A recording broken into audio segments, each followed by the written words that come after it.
Hi,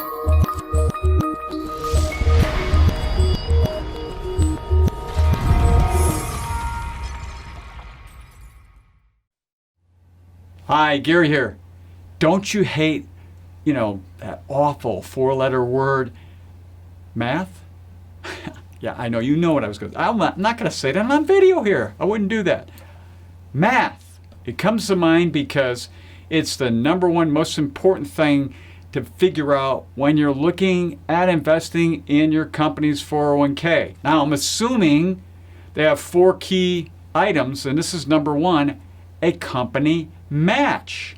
You have to do the math, because if you don't do the math, you don't see the benefit. So a lot of companies will give you 4% match, and it depends how they do it. Let's say you put 4% away, and they put 4% away. Now, I don't know about in your book, but let's ignore the market for the second. And if you make $50,000, you put $2,000 away, and they put $2,000 away, you doubled your money just that alone, and you're using other people's money. That's smart to do that, but you have to do the math to make go, wow, I get $2,000 if I put $2,000. Yeah, then it makes a difference. Number two, you got to select the right set of funds. They could be exchange traded funds or mutual funds, generally what's in there. And if you don't know, just use the lifestyle funds. They'll have like a 2040 and a 2050 or 2060. And if you don't want to do that, then get some help. Somebody to help you allocate the portfolio appropriately for where you're going in life.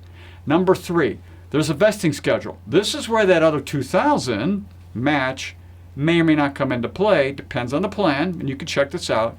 Is that it may vest over 5 or 6 years. What do I mean by that? It means that if you left after year 2, you might get 20% of that money. Year 3, 40, 60, 80. Depends on the vesting schedule, depends on the plan. You can ask your plan administrator. They'll let you know what's going on there.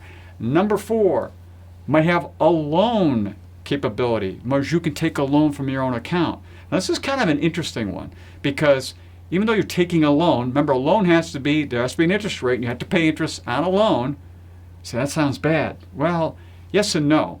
The interest actually is to you. You're the banker and the borrower, believe it or not. So if it's a 4% rate, and you take a $5,000 loan, you're paying that 4% into that loan on your own account, and it's accumulating in there. And you might want to take the loan out under rare circumstances for things like paying off high credit card debt, something that would make a big difference in there. And they might have the loan provision. About 50% of them do. So do the math, understand these 4 key issues in your 401k, and let's make sure you set it up right so you can keep saving for the future down the line to get to wherever you want to go. So until next time, enjoy.